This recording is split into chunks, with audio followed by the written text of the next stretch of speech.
Right, said we're live, so we must be live. Hope everyone's all right. Hope you're doing good today. Hope you're all a little bit cooler. The weather's been a little bit more kind to us, especially the renderers outside. Well, actually, what I'm moaning about plasterers inside too, because I think it's harder inside, especially if you're doing them lofts and that. I tell you, but yeah, it's been a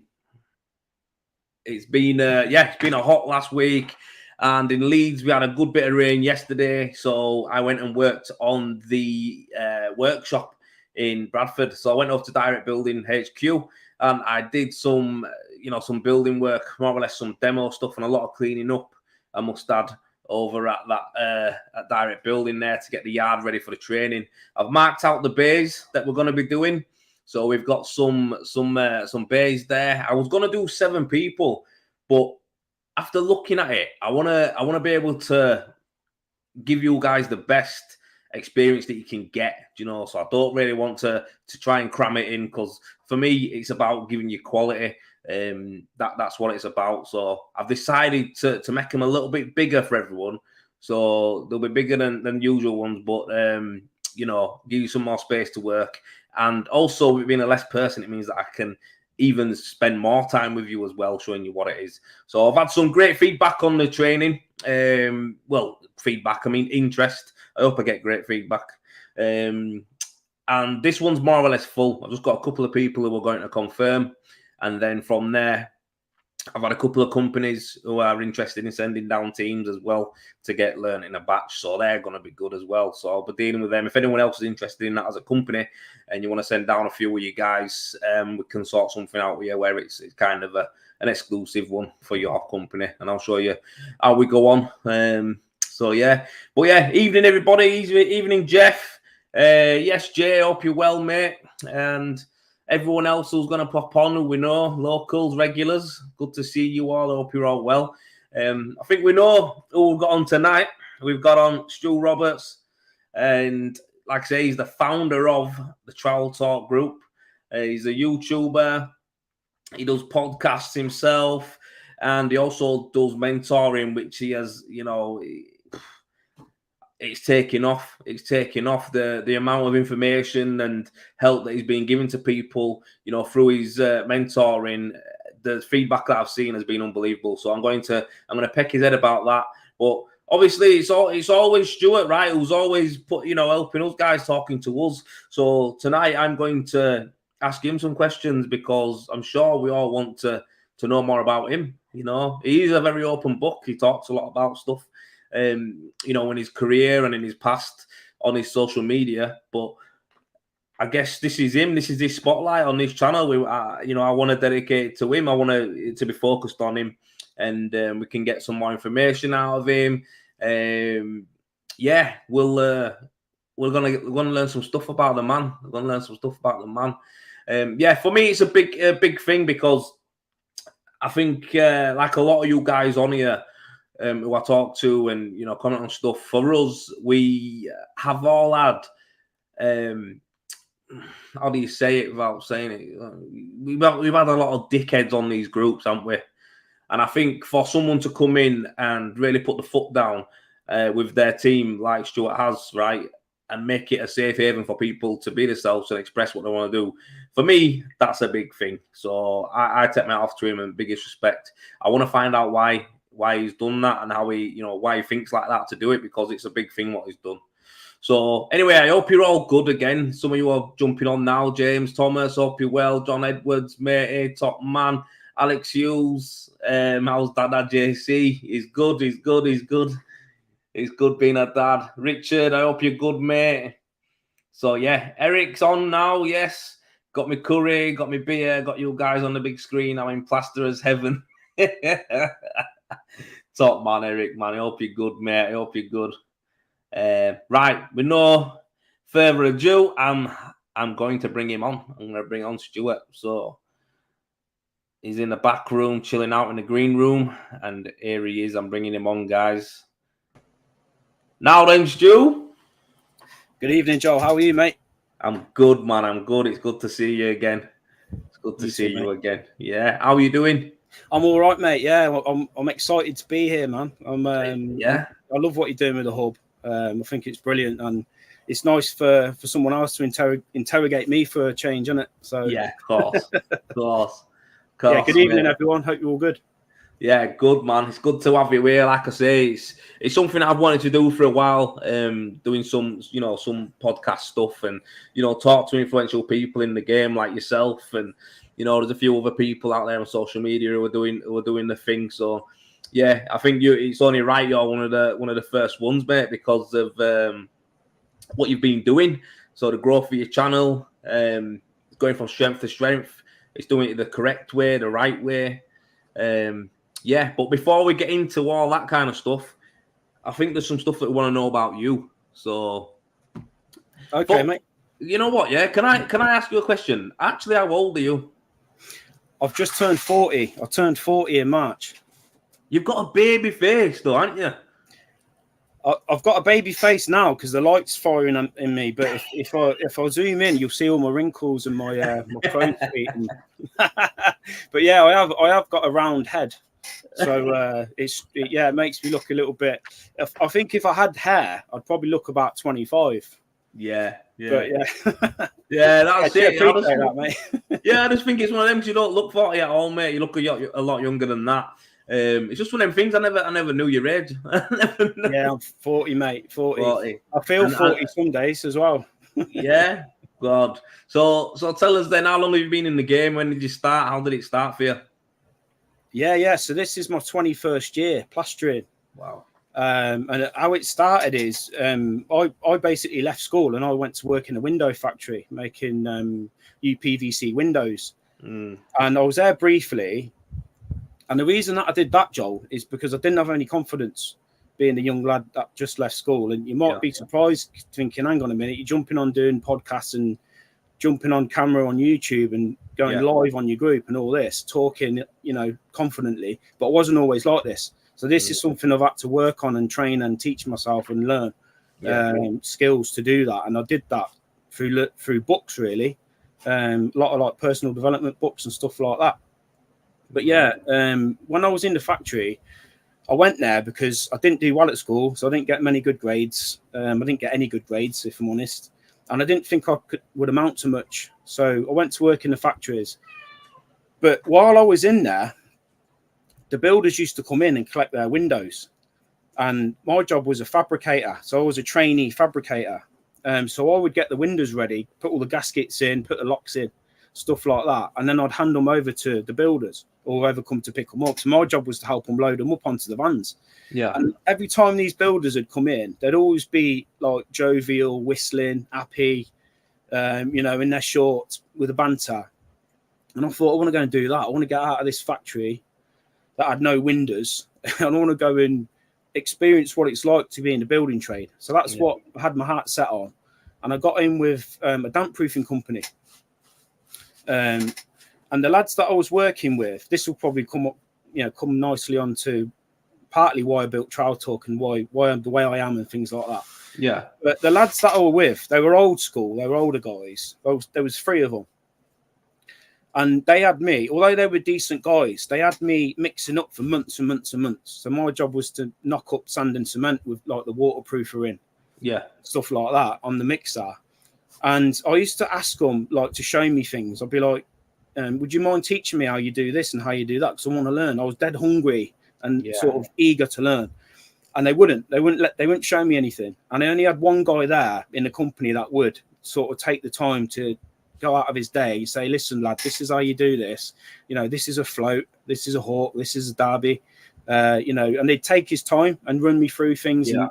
And I used to say to him, like, how come the other lads won't teach me? Like, why won't they show me things? He said, don't take it personal, but they're old school. He says, and their thinking is, if I teach you, that's going to weaken me. I ain't passing down my skills to you. Wow. And one of them even said that to me. He says, I ain't teaching you. Yeah. He actually said it to me. He said, stop asking me to show you things because I ain't teaching you anything. It's not my job. Wow. And it was like, but the more I did it, and the more I spoke to other lads, like mates that were in the trade and things like that, I found that it was quite a common thing for lads to struggle to find the mentor, like someone to take them under their wing and teach them properly, not just a rush job, but teach them properly. Yeah. So that sort of got the cogs turning, really. Yeah. And as I say, it weren't till I met a gentleman called Steve Borden, who's a general builder, where I eventually left that damp proofing company, and he took me on under his wing properly, and he trained me up. He trained me up in a number of different things, not just plastering, but a big emphasis on plastering, floor screeding, browning. So I'd be knocking up in the plastic bath. Yeah. And that was my entry point into the trade. But What age was that? You said that was 20? I'd say so. I jumped straight into the factory at 16. I was there maybe a year, something like that, maybe a year or two, and then I went straight into the building trade from there. I did about 6 months damp proofing, and then I went to work for Steve. And after I worked for Steve for a couple of years, I went straight. As soon as I was armed with what I thought was enough knowledge, which probably wasn't, I went self-employed, because that was always something I wanted to do as well. I wanted to work for myself. Yeah. Okay. So yeah, that was how I got into the plastering, mate. So how did you start on your own? How old was you when you went on your own? Like you thought you had enough knowledge, and how old was you when you actually did that? I was probably 23. Okay. 23, 22, 23, something like that. Yeah, okay. probably a bit premature. Like I say, when you're young, you're full of arrogance, aren't you? So you're thinking, I can do this, I can do that. But looking back now, compared to the knowledge that I've got now, for example, I didn't know a lot at all. Yeah, so, you probably knew nothing compared to what you know now. Yeah, and a lot of my skill set is built on trial and error, and getting things wrong, and learning from it, and learning from more experienced guys on site and things like that. But I was never afraid. I've never been afraid to ask questions. Probably annoyed a lot of people asking questions. Hey, but there's nothing wrong with that though, mate. That's it. Look where you are. But so when it come down to you went to work on your own. How did you do that then? So what can I just ask you what the mindset is like? What did you? I know you wanted to work for yourself all the time, which a lot of people do. But what is the actual? What made you go and do it? Did something pivotal happen? Did you run out of work, or did you just say, "Look, I want to go work by myself"? Or how did it work? How did it come around? Because that is a big leap. Something usually pushes you to do that. What was it? That's exactly what happened, Joel. I got pushed into it. Right. So things come to an end with Steve. His workload, because he had other lads as well. But his workload involved lots of different things that you had to do, and I wanted to focus on one trade because at this point I wasn't qualified in anything. I didn't have any papers. I couldn't call myself, in my head, I couldn't call myself a tradesman because I didn't have a trade. I just sort of fell into the building trade and got taught. Although I was pretty competent at this point, I weren't really, you know what it's like. You want to be called a tradesman. You want to be called either a carpenter, a plasterer, electrician. Yeah. So I was thinking, what I'll do is I'll go and work for a carpenter, and I'll do night classes at City College, Coventry, and I did some carpentry classes there. Yeah. I ended up thinking I'm going to be a chippy. So I ended up getting like an MVQ2 in carpentry, doing night school. And I went to work for a company that did like primary school fit outs, doing carpentry work. But what happened is he took me on and said, listen, if you want to come work for me, then you're going to be self-employed. Yeah. And I was like, oh, I don't want to do that, like nervous sort of thing. Like, oh, what do I have to do? How do I do that? And what he did, he basically sat me down and signed me up and said, now you're a subcontractor, sat me down with his accountant who he had, set me up with him who I've still got today, all these years later. Wow. And that's how, so really I was sort of like pushed into it, as you say. And it wasn't a conscious decision like, oh, I'm going to go and start my business and be self-employed. Yeah. But what happened along the way is I recognised the opportunity and the potential of being self-employed. And I started looking at other self-employed lads and how they ran things and how they operated. Yeah. And I could see that I could earn, a lot more money. Obviously, that's why most of us do it, isn't it? I thought I can earn more money doing this. So then I went back into the plastering again. Because I ended up working, as I say, in these primary schools, doing these. So it'd be like skirting boards, door frames, stud walls, that sort of stuff. Yeah. And then the lad I was working for started doing an all-in package. So he'd be doing the plasterboard in, and they'd bring in skimmers. Yeah. And they used to put me in working with these skimmers because I had a bit of plastering knowledge already. Yeah. And he'd be like, look, go and jump in with them, go and do this, go and do that. So then I fell back into the plastering. So at this point, I was pretty clued up with the carpentry, and I was pretty clued up with the plastering as well. Okay. So I used both them skill sets. Decided that I was going to be focusing on domestic work because I felt like if I cut out the middleman, because we were working for obviously like, you know, big companies, construction companies. Yeah. So from there, I took the leap and I started doing contract work, and I started doing agency work because I didn't know how to get work. I didn't know about marketing, nothing like that. Okay. So I was looking for like reoccurring work in the plastering arena. Yeah. And I sort of just spun my wheels for maybe 2 years. Okay. Until I realised, look, I need to be focusing on the domestics. And this went back to working for Steve again, who was the builder. He predominantly did extensions, loft conversions, repairs. And I thought, hang on a minute, he was minted. Like, he was much better off than any of these lads that I've been with the last few years. And that's because he cut out the middleman. So it'd be going direct to the person who owned the house. Yeah. And he'd be relying on his marketing. And if you read was he good at marketing? Yeah.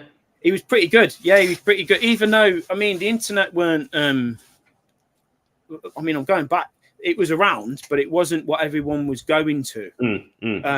But I'd say he was strong in sales more than anything else. His website was pretty good. I mean, he was ranking first on Google and things like that. Yeah. But it was more how he was like with his customers. Sales side of it. And I picked up on a lot of that. Because I mentioned, like, I was shy at school, young, shy. Working with Steve, being with him, it really rubbed off on me. So his like confidence and his sales ability, I absorbed all that, because although I was working for him, being on the tools as someone on the tools, I was also absorbing everything about him as well, like how he ran his business, how he spoke to his customers, you know, how he put things right. Because he was, like I say, he did a good job in his business. And I think out of all the experiences I've had, like I wrote about in the blogs and stuff, my experience working for him and the way he was with me, taking the time out, buying me tools, you know, taking half an hour to run me through processes and skills that no one else had bothered to do that before. I was so appreciative and shocked that he actually treated me with such respect, because he didn't have to. He could have treated me the same as anyone else. Get a young lad in, you know, pay him minimum wage and beast them, you know, get what you can out of them, and then, you know, bin them off and get another young lad. Because that's, you know, yourself, Joel. That's what happens. It's hard. It's hard for a young lad to get in with somebody, a proper mentor. So I'm thankful to him for this day for doing that. But that's how I ended up in the domestic trade, plastering, building my business up. And that's how it all started, really, mate. That's good. It's good. I mean, it's good that you identified that early on, that you wanted to go down the domestic route. How come you didn't go the commercial way? I did do a little bit of commercial, like I say. When I did like the contract stuff, I got back in with the people that we did the primary schools for briefly. I did that, but like you've touched on in the past, I felt like I wasn't being valued, and I felt like I was there as a means to an end. I was there to make them profit. Yeah. And you know, if I call in sick or injure my wrist or you can't work, they'll just go, "Oh, fine, bin me off, get someone else, get another company in." Yeah, I didn't feel like being in the commercial arena, although I respect lads that do it and earn good money and things like that. Yeah. I didn't feel like it was giving me the job satisfaction and, you know, making me happy in that way. So I wanted to focus more on the domestic, the homeowner. Yeah. Earn more money. Like I spoke about in my videos, I could earn more money. I could work when I want. I could work the hours I want. Yeah. Yeah. And it was more flexibility, really, because obviously at this point I had a young family to support as well. Yeah. So it was more flexibility, and at one point I was getting it where I could drop my lads at school, do a day's graft, come home, wrap up for like 4 o'clock, pick them up from after school club, go home, be sat down eating dinner with my family. Lovely. If I were doing commercial work and running teams of lads and things like that, I wouldn't be able to do that. No. So it's the domestic, going down the domestic route was more money and more flexibility. That's why I decided to do it. Wow. So I'm. You know what? I think that's great that you actually identified that so early on. I think with myself, I went down a commercial route, and yeah, I learned the hard way with that. Like, yeah, big time, mate. Like, it made me learn a lot of things basically after I went down that. So I think everything you just said there about the people skills and the sales stuff and the marketing side of it, I find all that stuff fun. I find that an easy thing for me to do, to communicate with people. But I think this is what I often find myself doing, Stuart, is talking to these young lads when they ask me stuff over the years, because the only thing they always just say to me, what, I want to be like you was when you had cut plastering. And I'm like, you don't even know what it was like when I was doing cut plastering. It was a nightmare. It was the worst time of my life. You don't want to be like that. They just see size and they see growth as wealth, as money, as what do you call it when I don't know. It's almost like respect, like in the like, you know what I mean? Like, it makes you more of, Well, I fell into that trap. I fell into that trap. Yeah, it's a trap, and it is a trap, Stuart. That's what it is. Because when I say to you, like, oh, I went domestic for the flexibility, but what happened is I got busy, and naturally the phone was ringing. I couldn't answer the phone. We all get there. We all get there when we're starting up, and we start getting busier and busier. So naturally, my thoughts were, look, I can't answer the phone. I've got all this work, all these leads coming in. I'll get a staff member. I'll bring in more staff. Yeah. So I brought Matt in, and he was 19. He was my best man's younger brother, and he was about to join the army. And I said to him, don't join the army. Come and work in my plastering business with me. I've got loads of work. I can't answer the phone. I'm that busy. Yeah. And so I sold it to him, and he was like, yeah, okay. So he binned off going to the army. Come work for me. But the problem I had, when I look back now, especially, because you can't see the woods for the trees when you're in it. But the problem I had was I took a member of staff on, then I took an apprentice on, then I started taking on works for like Zenith, who were a big renovation company in West Midlands. And they were pulling me around like a puppet on a string, getting me to skim out all these sites. I had all the domestic work, and I'm thinking, like, I got about 2 years into this. My head was fried because I couldn't answer the phone, right? So I brought more staff in, but all the leads that I was pulling in, they were unvetted. Yeah. But you only learn this years down the line when you've a little bit more, educated yourself, if you like, on the business side of it. Yeah. So I was doing more and more and more jobs, but they weren't high profit jobs. So I was having to turn over so many more jobs than when I was just on my own. And of course, then that started wreaking havoc in my personal life with my wife and with my kids. Yeah. And to this day, my relationships, like there's chapters missing with my older kids.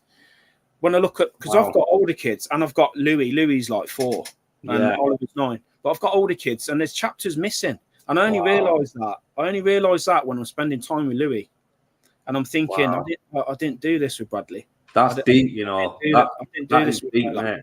Yeah, because I'll tell you what it is. When you run in a team, and I only had two lads, but because they were on salary and on the books with a van, tools, uniform, holiday pay, pension, that is a lot of pressure for a sole trader plasterer to provide.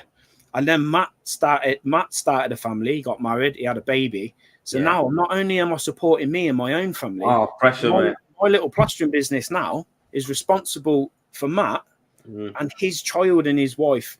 Although she obviously works in that as well. But the pressure, like, it was unreal, mate. So although I didn't run a big commercial team, a company like yourself, I do know how it feels to be under pressure and have that kind of responsibility. And it just consumed my whole life. Like I'd be at family barbecues I can remember it, mate. I'd be at family barbecues and I'd just be staring into space, and people are like, "You all right, Stu? You all right, mate?" And I'd be like, "Yeah." And I'd be thinking about work. Yeah. So instead of me relaxing and taking time to spend with my family, my kids, I couldn't switch off. That's deep, mate. I'm so glad how you explained that, Ray, because it doesn't matter about the size. So it doesn't matter that you had a few guys with you. It doesn't matter, if you had 20, if you had 100, it doesn't matter. It's still the same effect. It's still the same pressure on your head. That's what it is. 100%. And we didn't. It's almost like we can say we didn't ask for it, but we did in a way, because we weren't educated by anybody. No one told us how this was going to go. No one said, "Whoa, slow down a bit. Don't do that, mate." Everyone just thinks. As well, you can also get people behind you who are not really your friends, who are going, "Oh, yeah, he's doing well. He's got 20 guys working for him. He's doing well." And you start doing shit you usually won't do, and it's it's a load of shit, and it's one of them. It's mad. I think I'd see people I'd see lads in the builders merchants in the morning, and they'd say that they'd be like, "Stuart, you're doing well, mate. You're smashing it, haven't you? You got 3 vans on the road now. You're doing well, mate." And I'd be like, yeah. And I'd go home, mate, and I'd be depressed. I'd be like, I don't know what I'm doing. I'm spinning my wheels. I'm not earning enough money. I'm in debt. Yeah. And I'd just be stressed. And the reason that I'm passionate about plastering, helping people, the mentoring, the business side of it, is because, like you, Joel, when you've been through that pain, what's that movie, Maze Runner? Do you know, like when he went through the maze and he slayed that beast and then he's come out the other end, the first thing you want to do is you want to go and tell all the other spreads. You want to go, "Look, listen, I know there's another way. There's another way. You don't need to be doing this like stressed out in debt, paying my builder 300 quid a month, 400 quid a month. Crazy. And there's an alternative way of doing it." And crazy. Look at you like, fuck off, mate. They do. That's what they do. You know what I mean? It's like, no, there's not. So it's the mentoring group is me in an attempt to try and basically replicate what's worked for me. No, mate, listen. Lads to do. We're gonna touch on that quite big at the end, because I believe what you're doing there is revolutionary in our game. You know what? It's revolutionary in all the games, because I think it's pretty sad, really, that there's a lot of people who have got a lot of knowledge who don't want to share it. For whatever reason it is, they might be nervous about cameras, but it's not always that, because, I've worked with older guys as well. When I first started getting into the game, I worked for a company for 7 years, and, again, I learned a lot of stuff from some people there, but a lot of it was trial and error, and I was lucky I had a good boss who helped me out. Do you know what I mean? So, yeah, he was all right, but I think when it comes to what you're doing now, it's going to make a big impact, and I think it's a great thing. It's mad because, you know what, Stuart, the last few days, I've been thinking, and I haven't shot anything, I ain't done anything. It was only going to be for a reel, to be fair, and I was going to describe something of how it feels. Because a lot of guys still ask me the questions, Stuart, believe it or not. They still say to me, I want to take some people on, or I want to do this type of job, or I want to do that, I want to do this.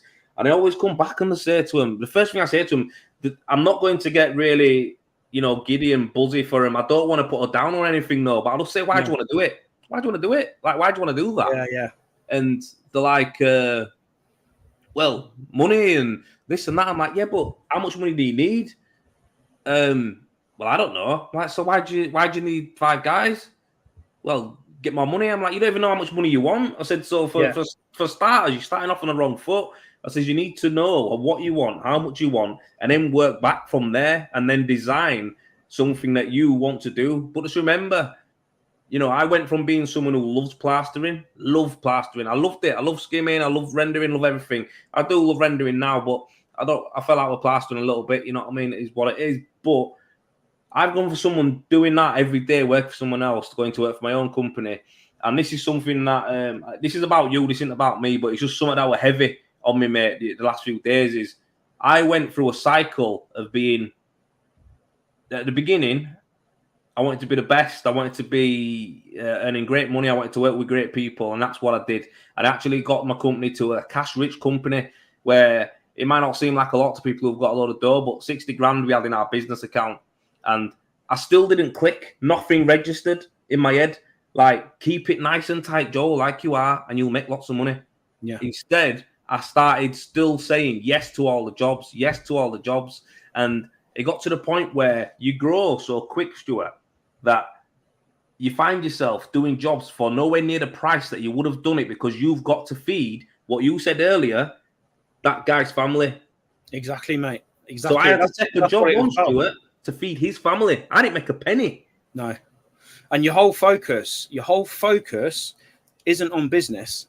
It's not on profit. It's not on positioning. It's not on who's your target customer. Your whole focus and your whole thinking is all on, I've got to keep these lads in work. Exactly. I've got to keep these lads. If I don't keep these lads in work, so instead of me trying to identify, hang on a minute, what is the best paid like part of plastering for me? Perfect. Do you know what I mean? And I wasn't looking at that. I was just thinking, I've turned this machine on, and now I don't know how to turn it off. I love that, mate. You've put it bang on the head. Do you know what I mean? I didn't know how to stop.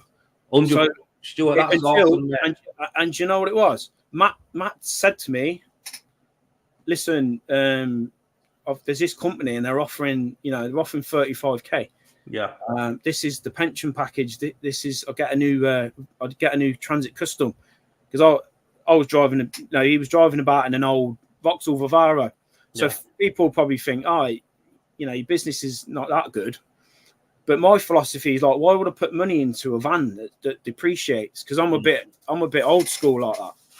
But the business was turning over some good money and stuff. But from his perception, he wanted to look. Obviously, he wanted the more respect in the way of how he looks and things like that. Yeah. So he went for the van and this pension package and stuff like that. Yeah.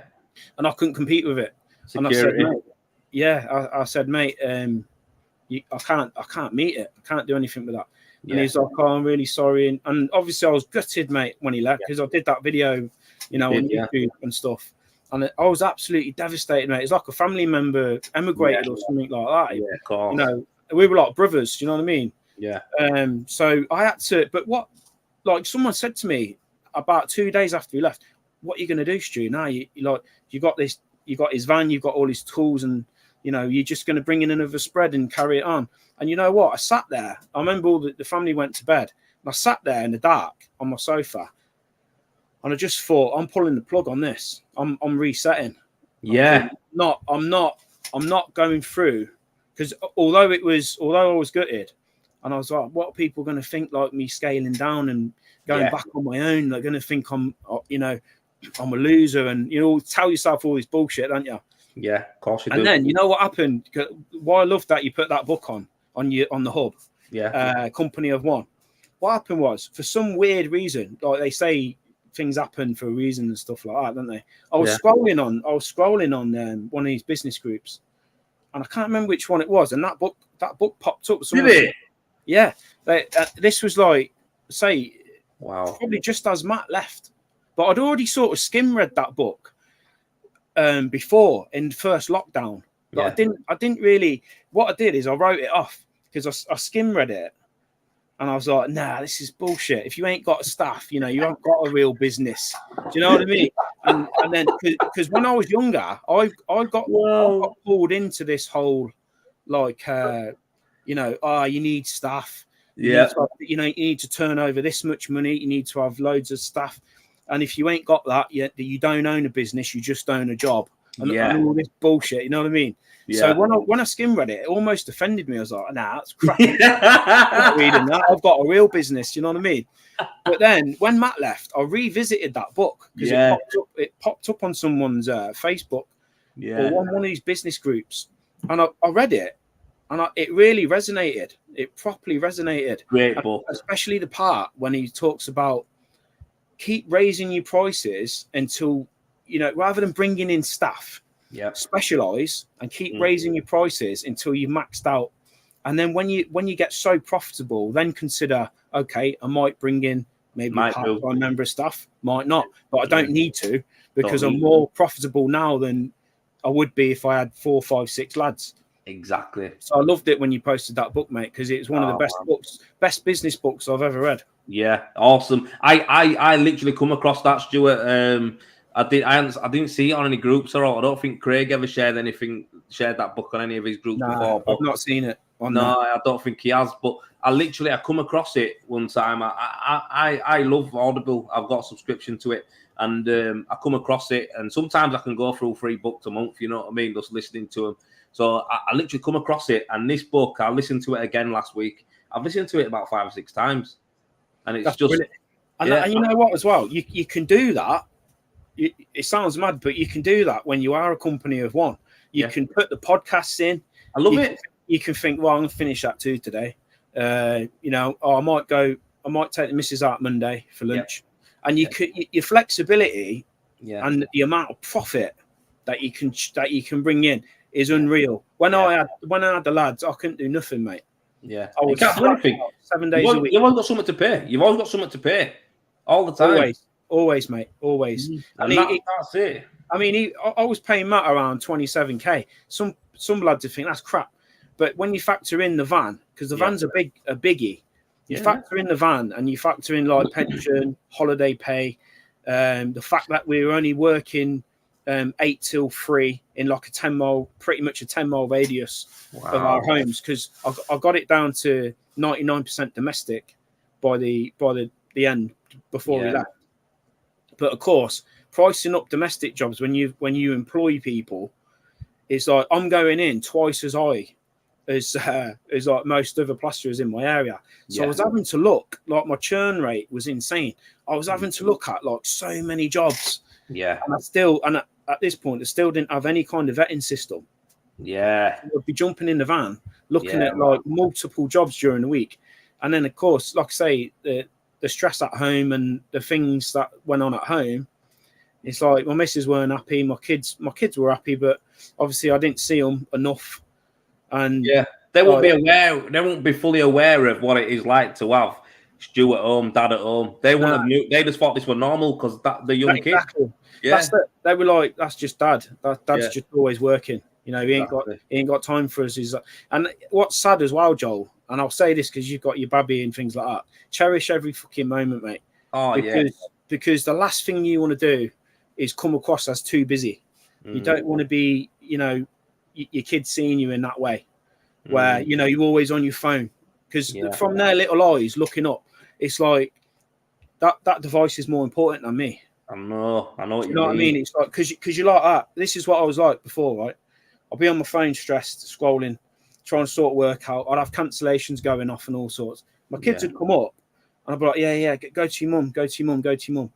Do you know what I mean? But like when I look back now on my relationship with Louis, I think I can see the mistakes. Do you know what I mean? So what I do now, and I'd say this to any plasterer who's a dad, when your little baby, or even if they're 8, 9, when they come up to you to have a chat, just put your phone down. Just turn it over. Yeah. Just say, listen, you're more important than anything else. And they are. And that's it. Because I made them mistakes. Yeah. And that's part of what drives me to help other people. Because I see it all the time on the group.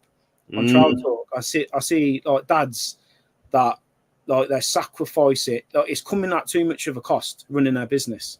It is. Yeah. It's too much of a cost. It is. It's way too much of a cost. Do you know what, Stuart? Yeah, I through the stuff that I've been through in this life and business, it's one life in it, but the two separate things. They're meant to be anyway. My business is a vehicle, but the reality is everything you said there. Before I would be like you said, you skimmed over the book. Oh, a lot of bollocks that. Or if someone told me something, I'd be like, that's a lot of bollocks that. You need to do this. You need to do that. Do you know what? I listen to people so much more now. So we since we've had Harper, I haven't worked one weekend, and people thinking, oh yeah, well done, whatever, mate. But that's like 7 or 8 weeks where I haven't done a weekend, and believe me, the stuff that I could have done, do you know what I mean? That were quite pressing. Where before I would have done it, and now it's like, no, I would never change that. And that's something where I've actioned from listening to people like yourself, and other plasterers who are on the groups who we know, we talk to, have all said to me, Joel, mate, don't do the weekend, spend time with your kids, do this, Joel, have fun, have a good time. And and Sarah as well, it's for her as well, do you know what I mean, as well as Harper. But like I say, I've learned to listen more. So when you're saying this kind of stuff here, mate, I'm taking all that in. I see you as experience. I see you as someone who's, you know, you're a straight shooter, mate. You know what I mean? I'll just say it how it is. Exactly. And as well, you know what? It's a tough balance. Like, I'm not trying to make out like this is easy. Like, oh yeah, you can go and work a 4-day week. You can earn this much, and then you can spend loads of time with your kids. I understand that. Like, some lads might be where I was or where you were, like now, and they're like, how the fuck am I going to get out of this one? I know. So, like, that's why I'm showing them, and you are as well. Yeah, there's another way. I love you that. Can't get that time back, can you? No, you can't. You're doing exactly the right thing now with little Harper, mate, because you cannot get that time back. I won't do it. I just won't do it. It's just nothing. It don't matter. Like I said the other week when I would have finished the job and got paid $4,000 on that day, and I just were like, you know what, all my bills are sound, everything's good. It's like, you know what, mate, that can wait till next week. I ain't going in. You know what I mean? And that's it. All I have to do is seal up some windows and a little bit of cleaning. Fuck that, mate. I'm spending it with her now. People are like, I've just done it. Like, nah, it's the principle. The principles are there. I can't do it. I don't care how much it is. I can't do it because she's worth more than anything that I would get. Yeah. So and the mindset I had back then is I have to. I have to. Like, I used to say to my missus, she's like, why are you working on a Sunday? And I said, I have to. Yeah, I have to. Yeah. And I didn't, but I felt like I say, because I had the lads and I knew I had to find their wages, and I had trouble with boundaries. So like customers and builders and that, they'd phone me and I'd feel like I had to say yes. I had to take on every job because I'm self-employed, and the winter time might hit me hard, and I have to earn it now. I have to earn it now. And it's like you don't need to think like that. You don't need to live like that. You know, mate, this is gold, all this stuff you're saying. Like, this is all this to me, what you're saying, I can just relate to you, like, on such a level of, like, everything you said there. The words you're saying, mate, like boundaries, have to. Yeah, you have to. No, I don't. Do you know what I mean? It's like, no, that's my boundary. Your price that you want is too low. I can't do it for you. Like, a lot of people are scared to talk about certain things. I think in your mentoring group, you'll probably end up doing this, but talking about money. Oh, mate, money. This was my kryptonite, weren't it? Yeah, money. Talking about money. That's like, it's when I think how obvious it is. When you think how obvious it is, right? But people don't do it. It's like a dirty word. And it's like, I'm always saying now, like, I won't go into too much, you know, obviously, because people are, you know, it's a paid subscription, but there's a strategy that we use in the group now. And what I say is you don't turn the ignition on your van, and you don't go out to look at a job until you've got an amber light. Until you get an amber light and you know that this customer is this close from buying. Yes. You know, they've accepted your availability. They've not challenged your price or objected to your price, so you know that's okay. Yeah. They seem like they're warming to you. You're probably onto a winner. Go and have a look at it, but don't go and have a look at it just because they've phoned you up and said, "Oh, come and have a look at this, will you, mate?" Because these are the mistakes I made. Yes, and we've all done that. We've all done that, Stuart. We all done it. Yeah. I actually used to brag that I was looking at 20 jobs that week. I'd be like, I've looked at 20 jobs this week. Yeah. The worst thing you can do, right? Let's say you've got a plasterer now watching this, and he's like, "I've got no work. I need more work. I need more leads. I need more leads." The worst thing I could do for him is give him a big pile of unvetted leads and go, "There you go, mate." That's going to stress him out more than having no work, because because the first thing they're going to say to him, "When can you come and have a look?" Yeah. And like, you know yourself, a self-employed spread is going to have his week already mapped out. So think, well, I'm going to get the prep done Monday, pick up the materials, then do PVA there, and then on this day I'll get the skimming on.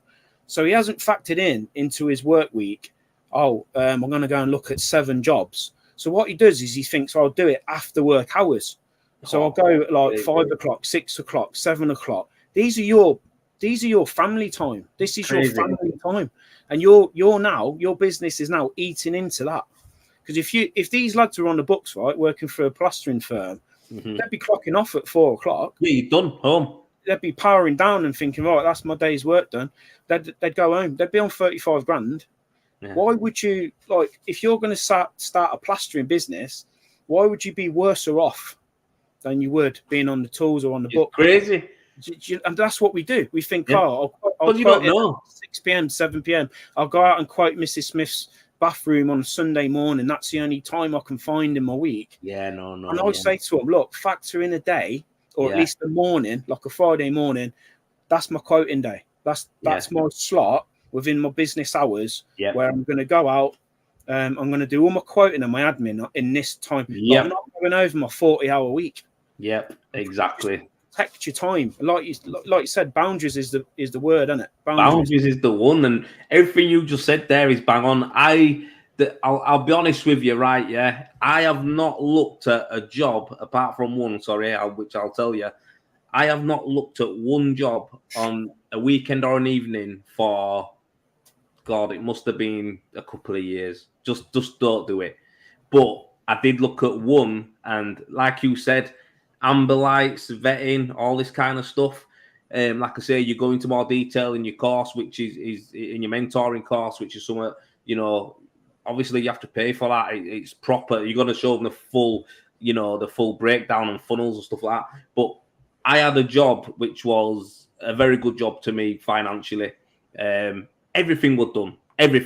I've never seen the house. I've never been there, but I know I've got my vetting process to the point where I know 9 times out of 10 I'm going to get that. I could bet money on it that I'm going to win that job before I go to even meet them. So this was a job which was in an area where I want to work, with clients that I would want to work for the amount of money that I would want to earn and profit. And I knew that they just fit my demographics of a customer to a T. They just fit to a T. So I popped out there one Saturday morning, said, Sarah, come on, I'll take you for some breakfast. She jumped in the car. I went just making a detour, popped in. I was there for 10 minutes, left there, sent quote. Next day, I won a 17 grand job. Done. So that's it. That was the only time in 2 years. And that was because I'd done my vetting. Yeah. You've got it nailed down, and like you've been ahead of the game for, like, when I first started watching your videos and that, I didn't know anybody else in the game, like, until you popped up on socials. I seen what you were up to. I didn't know any other plasterer that was on the ball the way you are, and it, like, I would always be looking for people, because I'd be like I've joined other groups, I've joined plumbers groups, I've joined electricians groups, because I just want to see how they run their businesses. And you know what it is, spreads. Like, if you look at electricians that are doing well, plumbers, right, they're all on service, mate. They've all got vetting processes. They've all got a certain figure that they want to earn a year. But when you look at plasterers and that, they're like, I don't know whether they feel like we don't deserve it, or it's not possible. But we've got to get up there. We've got to we've got to command that respect, because it's the pride. This is the hardest trade in the building game. I don't care what anybody says. Plastering's the hardest trade out there. Yeah, you're right, mate. We've got to raise the bar a little bit, and we've got to look at these systems and the technology that's available to us, so we can create the lifestyle that we want. Because if we keep saying to ourselves, because a big issue that I'm seeing at the minute is people will scoff at these ideas. Like, when you present them with an idea, like you just said there about vetting, right? When you say to people that they've got a fixed mindset, if you say to them, look, why don't you get some videos off the customer, call them up, have a chat, run through the job, they'll go, you can't price off videos. It's ridiculous. I can't price off videos. I need to go and see the job. How do I know what I'm looking at? How can I tell what's involved? And I'm like, look, listen, it's a ballpark figure. It's just to sort of bolt a bit more on if you're worried. And then it's the same when I started introducing about this booking deposit. I had loads of resistance. You can't charge money up front. You can't charge money up front. It's bad practice, you know. And then now I've got lads on my mentoring group now saying, Stu, best thing I've ever done. Implemented a 30% booking deposit. Best thing I've ever done.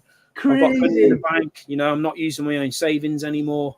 But when you look, until you challenge your old thinking, you're never going to progress. But when it happens, right? So let's just say when it happens, like, you think to yourself, what? Why didn't I do this years ago? I know you do. Why didn't I do this years ago? It's your own head game, mate. Oh, mate. Yeah. I always believe in pushing the boundaries on everything that you do. I do think we need to level up as a trade. You know, as a sector of the construction industry, we need to raise it up. And I think what you're doing, and you know, the stuff that I do, and all the other people who have got, you know, YouTube channels, and people who are doing, you know, stuff in the industry anyway, like, you know, I think it's one of them where when you come across my stuff, I think it's because you come across that when I'd lost everything. So the reality is for me, it's like I've got nothing else to lose. So me talking the way I don't talk recklessly, but I say what I feel, and it's like, and that's what it was. And I was talking about stuff, and you've got to see, right? I've had pushback in the industry. I've had it from people in the industry who have been like, I'll say a certain thing about a product, about products, or about suppliers, or about machines, and I'll get people from them companies messaging me, and it's like, but have I lied though? What I've said? Yeah, you're just and being like, honest. like, yeah, but no, but it's not that. It's kind of like the not done thing. It's like, well, I'm not being funny, but I can fucking do what I want. You know what I mean? I don't want to offend nobody. I won't be rude about anybody. I won't lie about anybody. And that's what it is. I'm not perfect. I'm here to be shot at. You know, you've seen stuff that people have said about me, and we've talked about it. And I've seen stuff that people have said about me who worked in my company before when it went under, and people who, you know, we have trolls and stuff like that about. But do you know what? Right, you know, you've just said there, it's not the done thing. That's just reminded me because you know, you said about trial talk and stuff, right? People say, why did you start trial talk and that? And I've said it before, like that was my next question. That was my next question. Was it? Oh, that's what I've got. Yeah, that was joking. Go on. Well, we'll lead into it then if it's your next question. Let's go. But like, you know, you said there about people having issues with you when you're saying certain things, doing certain things. This is what happened to me, because the reason that group was born was because I was a member on a lot of the other big groups, right? And on one particular, I'm not naming what it was. On one of them, like, there was a lot of bullying going on, toxicity. The toxicity was rife, mate, as you know. And on one occasion, I won't go into it because it's a bit heavy in that, but on one occasion there was a lot, like this lad was having a boot laid in, and, you know, go and top yourself and all these sort of comments. So I basically messaged the gaffer, the admin, and I messaged him before, said, listen, mate, it's going off again. Like, this lad's getting a hard time, blah, blah, blah. And his response was the same as that, what you just said.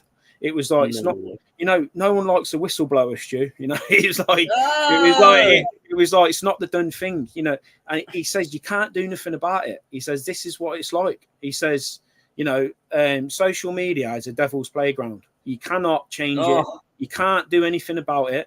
And that pissed me off. So I said to the missus, I'm going to start my own Facebook group, and it ain't going to be anything like, because the reason, like, people think I was a bit brutal in that, because I'd just be kicking people out and booting them out for saying one negative comment and things. But I said the reason I was like that, and I'll calm down a bit now, but the reason I was so intense like that is because I was trying to level the level of intensity that these other groups had with their toxicity. I was trying to come in and, like, sort of like say, listen, if you're going to be intense like that, I'm going to be intense, and I'm going to just go zero tolerance. So any little negative comment, bullying, racism, homophobia, sexism, stuff like that, I'm just going to kick you out. And I told them straight, I'm going to kick you out. You won't get back in.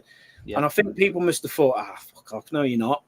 Because all the other groups, they'd give them a smack wrist, and then within a week, they'd be back on laying into people and saying this, doing the same shit.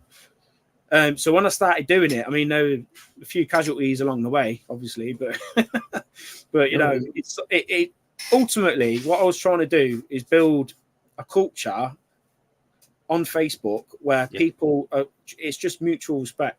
Like, you come in, you know, you might be a learner, you might be a retired plasterer, whatever level you're at, you can come in and just have an honest, open chat, and just get it out there on the table without thinking, if I post this, I'm going to be torn to shreds. I can't post a picture of my work that's gone wrong, because then they'll tear me to shreds. And then, you know what it's like. But I think when you look at the group now, there's hardly any trolling. There's hardly any bullying, racism, nothing. There's none of that anymore. I mean, there was a fair bit when I first started it, which is why I was, you know, went at it the way I did.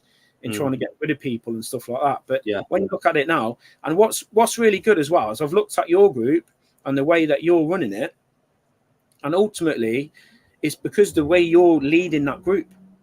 And that's what's lacking. That's what's lacking in these other Facebook groups. There's no leadership. They're just like throwing the groups up, opening the doors and saying, say and do what you want. You know, there's do you know what I'm saying? Yeah, fight for yourself kind of thing, innit? And and you know, there's a lot of, you know what it is, Stuart, right? I think the rendering world and the plastering world are two separate things as well. I think don't get it twisted, mate. The renderers are just as horrible. I just don't reckon there's that many of them.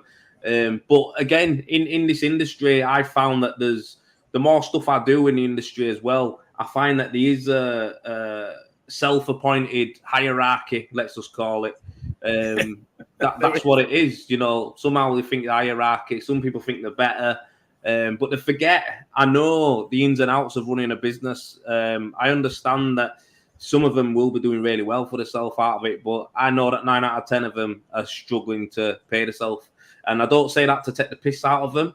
I know from a fact, mate, because I can fucking wear whatever designer clothes I want and go put a picture of me in a nice restaurant or whatever. But, you know, all right, so what? I build 30 grand this week. I pay 20 grand in wages, 5 grand in tax. And the rest of it went on. The rest of it went on overheads, and I've got 200 quid for me in my last. So it's like, you know, I know how it works, so it don't fucking really matter to me. But I see it all the time, and I'm just like, I don't get involved. I don't say anything to them. I don't poke them. I just say what I want to say about what I'm doing and stuff like that. And you see them get pissed off at it, and it's like, fucking hell. If you really realise how much I do not care, like, I don't give a shit. As long as I'm helping people like you are, and I'm doing my videos that people are getting value from, and people tell me that, I'm good. I'm good. I don't think we'll ever escape, like we said earlier, about what people view as what is successful. I don't think we'll ever escape. Like you say, people want to see loads of vans on the road, a Range Rover, the expensive holidays, the Versace shirts, and they want to see, like, are you really successful? But like you just said, you start peeling the layers, even if they've got money in the bank. Like, let's go and have a look at their relationships at home. Exactly. Let's go and have a chat with your wife. Yeah. Let's see what she thinks. Like I guarantee she'll go, he's a workaholic. Yep. Do you know what I mean? So what is, you've got to define, like, what is success? Because success for me, you've got to be successful in every role you've got in your life. Yeah. Whether you're like a brother, a father, a husband, a pet owner, whatever your other roles are, because your role ain't just business owner, self-employed plasterer. If you want to be successful, like for me, my definition is you've got to be successful across all of them roles there. Yes. And all your relationships. And I ain't there by any stretch. I'm not nowhere near it. I'm working on it. Do you know what I mean? Yeah. And like I said, I've made loads of mistakes. Yeah. But I won't be making them same mistakes in business, trying to be the big shot and you know, trying to create an illusion that I'm doing well. Yeah. But behind closed doors, I'm not. You're burying your head behind closed doors. That's what you don't want to be, and it is an illusion. And you bang on, mate. I honest to God, I've seen it so much, man. I've been there and I've done it. Do you know what I mean? I was an arsewipe, and I think if you look at the people who was around me at that time, and if you look at the people around me now, wow, I don't. Not that I've got anything against anyone who was in the circles with the businesses I used to work with. No, I got nothing against them at all. But if we look, it's like I aren't with none of them now because I know where the real Joel is. I know where I am. I'll tell you what, the way you've got your growth, mate. I mean, we talk about like company one and that, but your growth, your personal brand, is blew up, and like what you're doing now, and all this recognition and the ambassadorship and endorsements and stuff like that. I don't think you'd have ever got that running Cook Plastering. No, I wouldn't. I don't think you would have ever got anything like this. No. So these people that are thinking I've got to blow up a big business and have loads of staff, if I want to do well and be earning top money, you can tell just by talking to you and looking at the facts that it's bullshit. You don't need to. Oh mate, I would not go through that again. Like, it's not worth it, mate. Like I say, I think from now we'll move on to talking about your mentoring group, because like I say, I think, and I bet you think this yourself, if someone like you was about 21 years ago, because that's how long you've been in the game, or let's just say when you were, what, 23, 24, and you fly. So 16 years ago, if someone like you would have come along and, had something for you to guide you like you've done right now, tell us why they should take it, why you would take it. Like, why would you take that? Because I wish that someone was around like you, this group that you've got. I wish that I would have not had years on the shit groups that everyone slagged everyone off. Everyone's, negative toxicity. You get bullied for putting a picture up where it's got a little trial mark in corner. You'll get hammered for it. You tell me why, it's like with Trowel talk, why we would go there. Do you know what I mean? Like, would you do that yourself? Like, what I'm trying to say is you fill the void for me where I think so many other plasterers are going to benefit from this. And now you're doing the mentoring. Tell us what it involves and basically why you set it up. Why I know why you've done it, but how you've done it and how it works. How does it work doing this mentoring group with you? Sorry if I confused you a bit there. No, not at all. Good question. But I touched on earlier, like I've touched on why I started Trowel Talk and things like that. But with the self-employment mentoring, think of it like this: like when you first went self-employed and you were looking for a roadmap, if you like guidance. What do I do? I don't know about you, but this was my experience. I went self-employed, and I got pushed into it. But from there, when I spoke to other self-employed lads, I'll be like, what do I do then? How do I find more work? And what do I do about my tax? And, how do I deal with expenses and stuff? And the general advice was this: just register with HMRC, keep all your receipts, keep all your receipts. In a shoebox or a bag. Yeah, or shoebox. Yeah. I'll be like, how do I find work? Jump on My Builder, jump on Rated People, and then just do that. Get your van sign written, and then if you're good, if you leave a good job, you'll just get work. You'll just get loads of work. And I'll be like, okay. Well, no one knows who I am. I'm invisible. Like, I'm in a city with like 100 other spreads. Yeah. I type onto Google plaster of Coventry, and you got like all these red dots popping all over Google Maps. And I'm thinking, everywhere. how am I going to show up like with all this lot? So the reason that I started the mentoring groups, like I say, when you go through the maze and you come out the other end and you've sort of cracked it, or you think you've cracked it enough where you can help others. Because like I say, I ain't no guru. I'm not bloody, I'm not Richard Branson, but I know how to run a plastering business and get you. This is it, right? If you say to any self-employed plasterer, what's your biggest pain now? Is it like you want more work or what? You know what it is? It's work-life balance.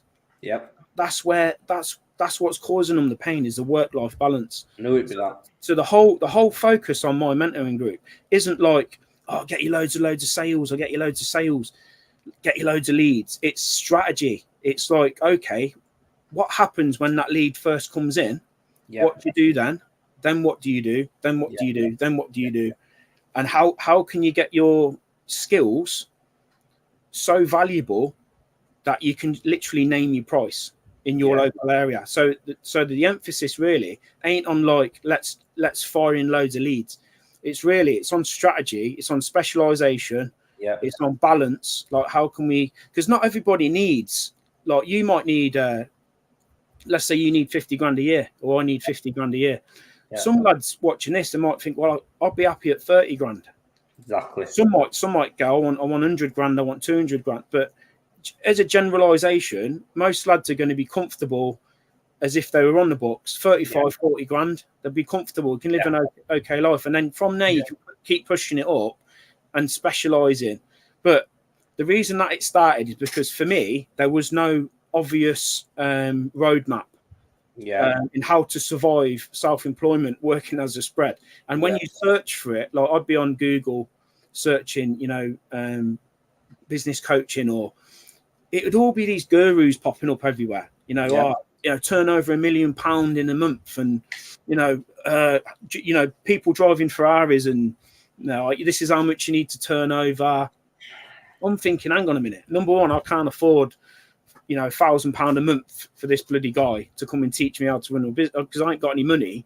Yeah. So where is it? Like, where's the advice? So the idea with the mentoring group is to create something affordable.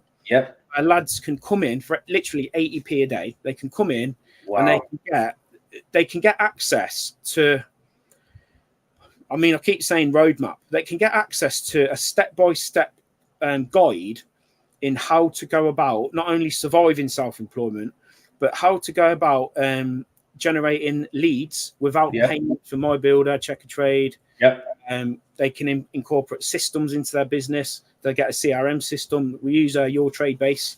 So we walk through that and all the features that we can use on there. We link that into Bookapy, which is basically an expense tracker.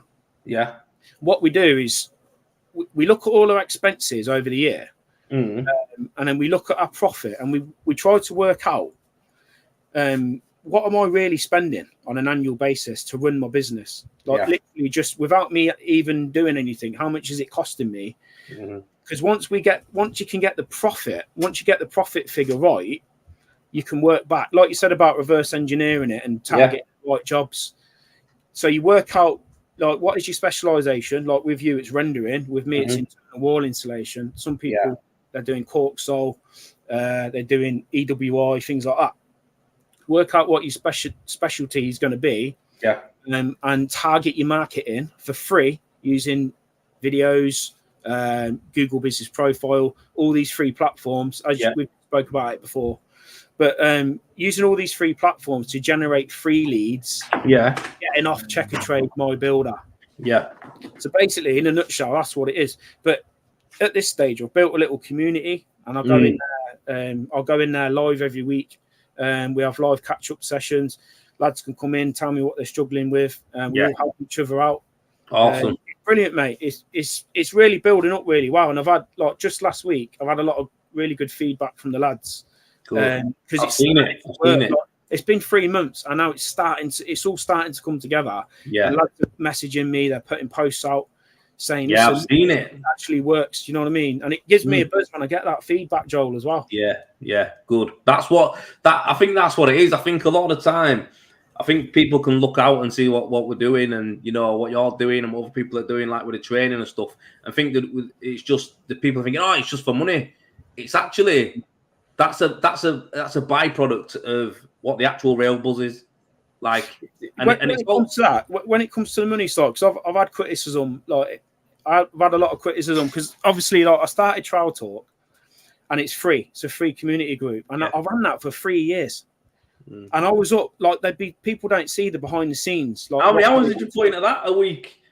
Do you know what I mean? And sometimes I'll be up till 2 o'clock in the morning writing blog posts, and I'll be filtering through comments. Because when I first started it, I didn't have any people helping me or anything. So it's just literally me on my own, as you know now, because you're running a group. And I'll be filtering through comments, seeing if there's any trolling, bullying. I'd be spending hours and hours on there. And on top of that, because I'd be doing the tutorial videos on YouTube and the demonstrational videos for beginners and things, I'll be getting private messages coming in. So I'll be running a group. I'll be answering private messages. And the missus said to me, you can't carry it on, because this is like 2 years in. She's like, you can't carry it on, because instead of spending time with us, you're running your business in the day, and now you're doing your socials at night. And she says, what are we going to do? Because I know you're passionate. I know it's your hobby as well. And I said, well, what if I make it like my work? What if it becomes part of me providing a service? Like, instead of me just sending the odd little random message or voice note helping people, what if I create like a platform where lads can come in? They're getting really good value for money, so I can do it at an affordable cost. Because as well, when something becomes work, you get serious about it. You have to improve. You have to get better at it. Whereas if you're doing something as a favor for free, it's like take it or leave it. Do you know what I mean? And I've noticed since I have monetized it and put that 24 quid a month subscription on there, I've gotten better, and I've become more committed, more driven to do it. I can do it, in hours at work for me and my family, where I'm not up till 2 o'clock. But on top of that, the lads that are paying, for them, it's an investment as well. So they're committed, and I'm committed. So they're coming on my lives, and they're showing up. Yeah. Whereas, you know yourself, when you do stuff for free and stuff like that, it's like no one's really taking anything seriously. It's just like, you know, take it or leave it. You know, you don't have to do it. You can do it, or you don't have to do it. Yeah, you're right. Part of the reason and at the end of the day, you know yourself, Joel, I could have put in a hefty price for the stuff that I'm, you know, helping people with and that. I could have put in a hefty price. Yeah. But I didn't. I've decided to do it cheap, and I've decided to do it because the target really is lads that they're either just gone self-employed or they've been self-employed for a number of years and they're like, I'm lost.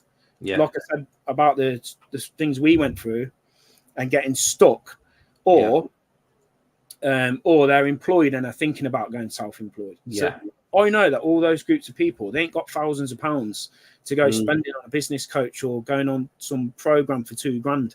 They haven't got the money. So that's why I've done it. That's why I've done it at like 24 quid, because I'm thinking anyone who can afford 24 quid. You know, I can afford 24 quid. You know, even if you jump in for a month, you know, absorb the knowledge and then think, right, I'm done. You know, that's enough. Because some people, they might be that far away, and other people might be that far away, and they need a little bit more time. But yeah, that's why I monetized it, mate. Because I think it's the thing is, mate. I think what you've just said to me there. I think the price is really cheap.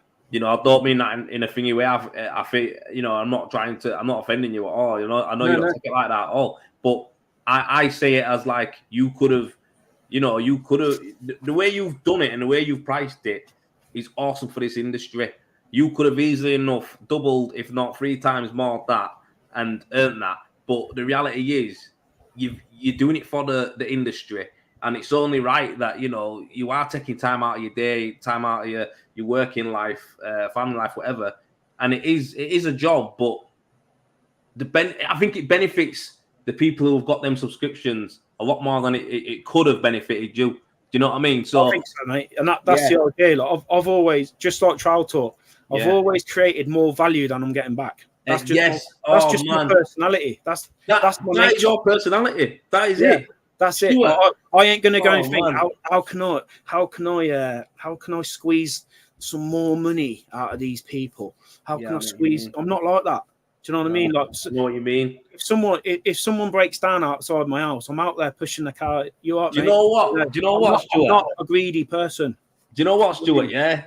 That's something that I was talking about the other day to someone who I'm working with. Like I say, I'm not going to talk about my personal business stuff, but that's something that I said the other day, because I'm like that. So like, if you get me to you know, if I get to the point where I'm excited about something and I want to do something because it's rewarding to me, not looking at the financial part of it. Obviously, you get paid for what you do, but what I mean is, I will always give you more than what you pay me for. 100%, and that's why you always give you more. Yeah, it's like, I know you are. I've had lads say to me, that Joel Cook's sound lad, like going back months. Like, that Joel Cook's a sound lad. I had to struggle on this rendering job, and you know, I phoned him up and he walked me through it. Like, he walked me through it for 10, 15 minutes, and he didn't have to. I was like, that's what it's like. That's what he's like. He ain't going to say, you know, you pay me 50 quid and I'll tell you the secrets. Exactly.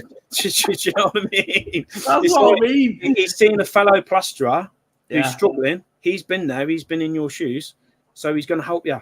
Yeah, and that's the difference. And the amount of content you put out, often for free. Yeah, you know, it is.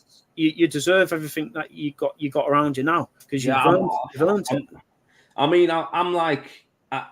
I'm at the point where I've started this training stuff, but it's like, the reality is for me, it's like I get like what you get, loads of messages, voice notes, texts, stuff like that, and I haven't really had the time recently to respond to many people. I've probably done a few of them, but the fact is, it's like I'm trying to encourage them more, Stuart, to come to the lives like tonight.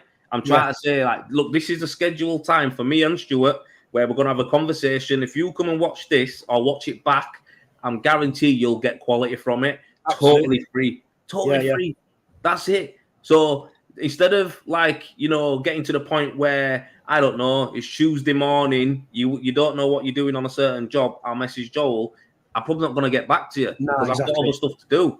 But if you say to me, you come to me on Wednesday when Joel's doing his questionnaire at the end of the live show, and ask me the question, you get it for free. 100%. And you'll now, get it. What you're doing there as well, you've always been generous with your time. You've always been generous with your time, and like I can see when you do your lives, you help people. Do you know what I mean? You're not just pointing them and signposting them to a scheme.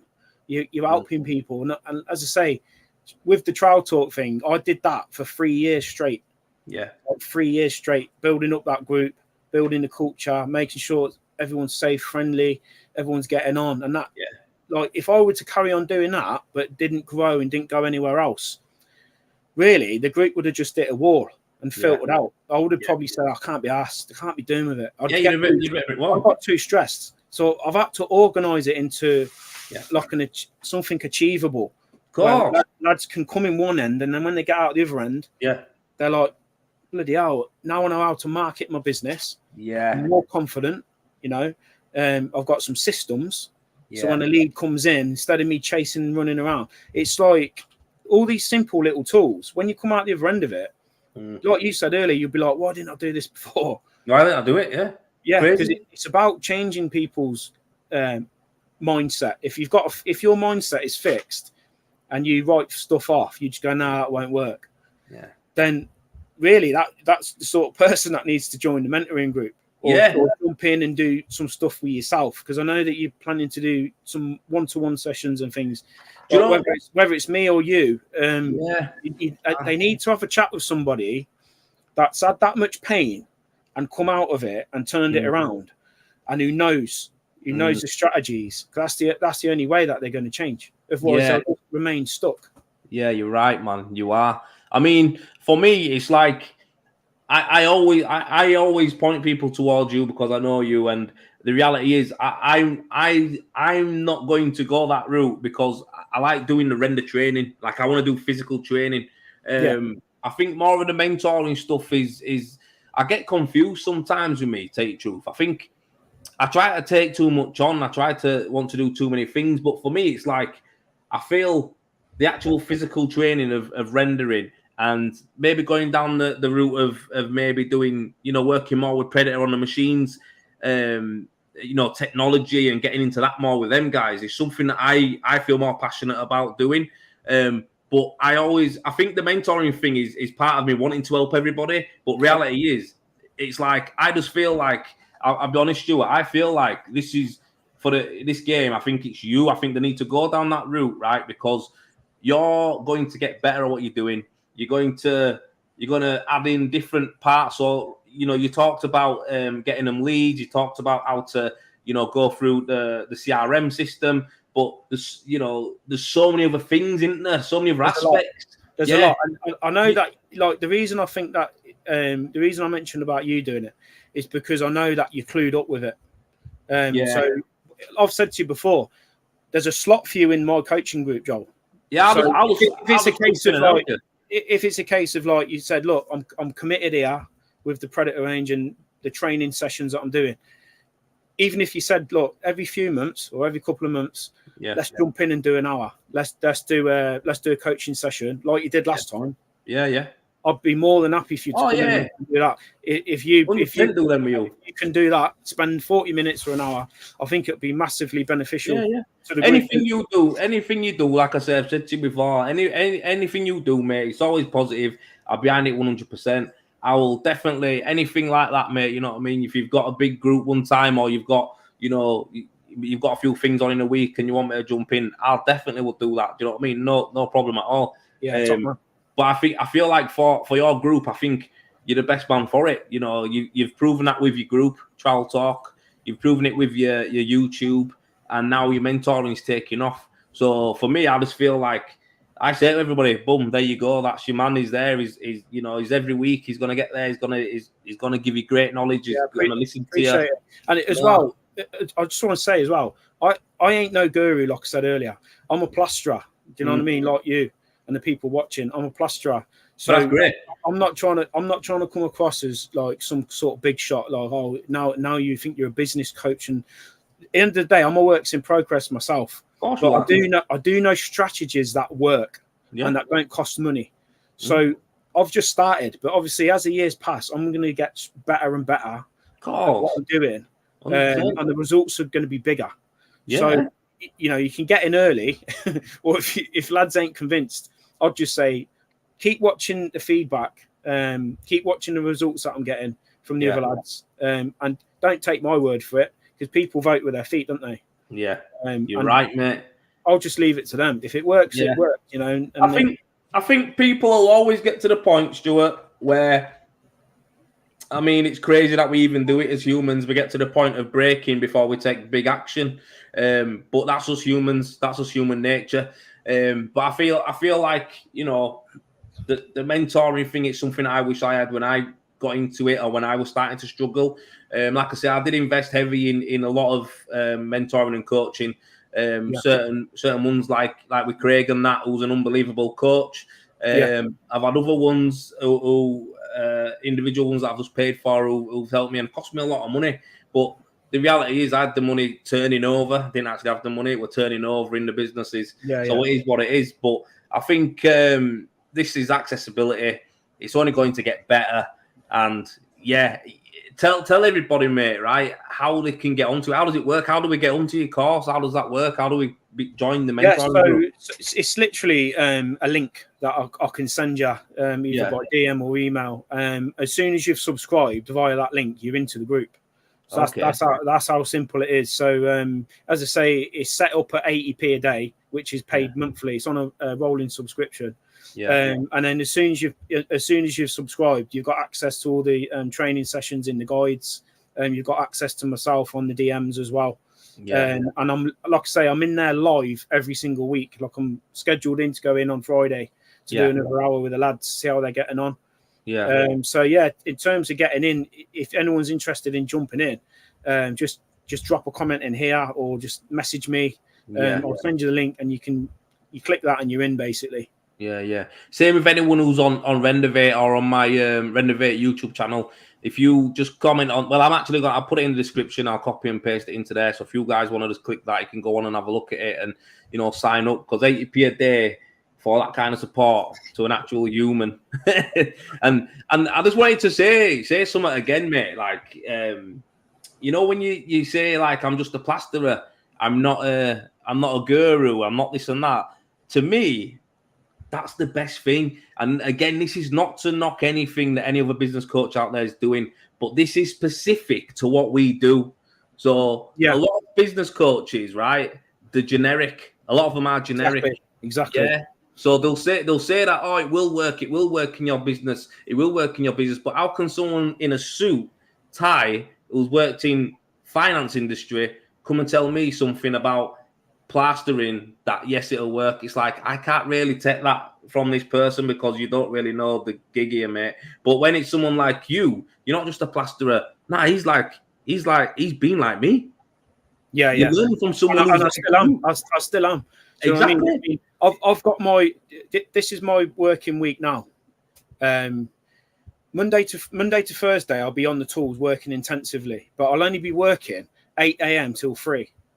Then I'm home, and then I'm unplugging my business, because all this sales, right? I don't do sales, because I know there's a big emphasis on, you got to be sales, you got to go and build rapport, speak to people, and all this. My opinion is the sales should be done before they pick the phone up, because you should have built your social proof up that strong. That by the time they've phoned you, they're already pretty much sure that you're the man for the job. They just want to know what your availability is and your price. So my strategy when it comes to, like, the sales side of it and stuff like that is build up your brand and build up your social proof and build up your name and your videos, educating people. Build that up so big that you've already sold them. They've already got, like, that buzz when they're watching your videos, not when you're around their house trying to convince them, wear this certain type of aftershave. Do you know what I mean? So I think when it comes to sales, sales takes up too much time, and no one's got that time in their life. So do your sales before they pick the phone up. And that's gold, though. That's a strategy. Do you know what I mean? That is a strategy, mate. That's gold. And that's one that you do and I both do successfully. And that's how you get you out. That's how you stop driving around. It's all right, like you said, being proud, saying, "Oh, I've got 7 jobs to look at this week," but how many of them jobs have been vetted, and how many of them are high profit? Yeah, I don't care. Are them jobs allowing you to work a 4-day week, or are they just, average little low-paying jobs? Yeah, I don't care for them anymore. I don't care for them anymore. I've got this week already. I've turned down four jobs, mate, just because of the language that they used when they were communicating with me on the messages. So I do my vetting. I won't go into great detail, but the language has got to vibe, hasn't it? Yeah. When I tell you it's going to be 6 to 8 weeks, is that a problem? Nope. We're happy to wait for you, Joel. Not a problem. Yeah, for a semi-detached, you're looking upwards of 10 grand. What do you think about that? Yeah, we thought you'd be like that. Yeah, we thought it'd be around that or a bit more. Yeah, or they'd be surprised thinking, wow, I thought it'd be a lot more. And that to me is the language that I want to hear from anybody before they get an amber light. Someone's like, oh, I'm running short on it. I've been dropped in this by a renderer, blah blah blah. I need this doing that doing. Straight away, it's not my language, because I have to now reassure you that I ain't going to drop you in it, because someone else has done that. I then have to talk to you, because they probably give you a shit price anyway. I have to probably talk about getting you back up again. That's too much of an hard job. I just messaged the fella back and said, sorry, I can't help you at this time. That's it. And if there's anyone watching now, right, and they're thinking, I'm stressed out, I'm overwhelmed, I've got all these jobs to look at, and I don't know when I'm going to fit it in. Lads, get yourself a simple vetting form, because that's all it takes. I can help you sort all this out in the group and stuff, but that's all it takes. It takes a simple vetting form to send out to your customers when the lead comes in, to stop you having to take them calls. We've got something called the voicemail vetting system as well, which helps people to stop answering the phone when they're plastering and rendering. And like I say, all these systems, they're inside the group, but all these systems, I've had so much positive feedback. They're awesome, mate. Lads saying, look, listen, I've implemented this little system, the deposit system, the voicemail system, and it's absolutely changed the game big time for me. And I'm not unbelievable spending them hours now driving around, because it's good to get in front of people and that, but I don't think you should get in front of them until you've got the job, or definitely not confident that you've got the job. Do you know what I mean? And that comes, like you said, that comes with talking money up front and not leaving it till halfway through or at the end. No. So my, you know what, mate? I know we've been talking a long time, and we're gonna have to shoot soon. But I think the vetting thing is one of the most important things you can do. 100%. I really do. And talking about the financial part of it, the timing part of it, what they expect from you and stuff like that is a vital thing. And learning people's language is such a big thing as well. I know the certain terms and certain phrases that people will say, like, some people think the smart ass is like when I go, well, what's your budget? Because I'm not bothered, I'll ask you. I actually wrote one out for the guy who used to work with me not so long ago. He was getting loads of texts and stuff like that. And I basically wrote him to put in his notes a message, right, to ask everybody who asked him for, a quote. And it was, when do you want it doing? I'm free on these times. Can you send me photos through? All this kind of stuff. And he was like, nah, they won't respond to that. The first time he sent it to someone, they sent him it back going, yeah, perfect. So I need it doing this time. This is my budget. This is the photographs. And he was like, what? It worked? I'm like, of course it works. Yeah. You know, and do you know the people who it doesn't work on? People you don't want as a customer. No. The best type of customers are people that plan ahead. So whenever I get a lead through and they, oh, yeah, mate, I need you to start Monday, and like, nah, I know people have bad luck, they get let down and things like that. But my sort of customer, my ideal customer, they're planning. If I say to them, look, I'm booked up till February, they'll go, yeah, sound, that's fine. Because the jobs, I find the people that don't plan ahead and they're just pulling plasters, pulling prices off Facebook and things like that, mad. Is that you're going to have problems with them. You're going to end up with problems with them because typically, they haven't really got the budget. I'm not saying they're all this, I'm not tarring everyone with the same brush, but there's like you said earlier about a demographic. There'll be a certain demographic if you look at your customers, and if you were to cherry pick which ones have paid you the best over, say, the last year, they'll all have similarities, won't they, Joel? Oh yeah, yeah. Oh mate, 100%. I think I said it on a TikTok not so long ago. I said it as a bit of a joke because the last handful of customers I had, I think 3 of them were doctors. I think other ones were like a teacher or a head teacher or something, and someone else were like a business owner or something like that. And then literally, they all were married. They all had 2 or 3 kids, and they all was in the same kind of postcode. So all the demographics, like I think it was like 6 out of 9 things that I looked for was all like the same, and I was like, wow, that's crazy. It is, like, because we think, oh, everybody's different, which we all are. Like, oh, of course, humans are all different. Yeah. But then in a lot of ways, we're not, are we? Like we can be grouped. We can be pigeonholed. Yep. That's probably the wrong expression, but like you said about your career, like your customers' careers and that. But mine are either always retired or semi-retired. Yeah. In a well-to-do neighbourhood, like you said, they'll have a couple of kids, and typically there's money in the bank as well. Yep. So if we're targeting, I don't mean this to sound crass and things like that, but if we're targeting like cheap customers that have no intention of paying a booking deposit, they have no intention of paying us what we're worth and what we need. If we're doing that over and over again, we'll end up throwing a towel in because we won't think it's possible to make profit. Yeah. So sometimes it's just about changing your customer. Are you enjoying it? Are you enjoying it, Stuart? Now a lot more than you have been. How are you? How are you in your work life balance I'm now? Buzzing, mate. I'm buzzing. Like you said on one of your videos recently, you're in a good place mentally. That's where I've got to. Yeah, that's where I've got to, because I've been the other end as well, like you. Yeah, I know what it's like. So when you start getting, I think you used the word clarity in your video. When you start getting a little bit more clarity, it does make you happier. It does make, and like you said, I can go to work now, and I ain't got to micromanage any staff. I haven't got to go rushing around looking at loads and loads of jobs to keep them in work. I can cherry pick the most profitable jobs in my local area, and I can shrink my working hours right down. But what's mad is I'm earning more profit now. I'm earning more profit now than I ever was when I had a team. How crazy is that? Although my turnover was higher, my profit was a lot lower. Yeah. So obviously, when you're in that sort of situation, it's going to make you happier. Yeah. My work life now is brilliant, mate. I can go to work, I can put the podcasts on, I can put Absolute 80s on, and I can orchestrate that job however I want, as long as it's within the customer's deadlines and timelines. I can orchestrate it how I want. I'm not pressured the way I was before. Mad. So I'm not saying that the lads on here now that I've got a team, I'm not saying that if you employ people, it's all going to be bad. Because like you've said, some lads are happy doing it. Yeah. And they've managed to find a work-life balance where they do employ people and they do operate where they can switch off.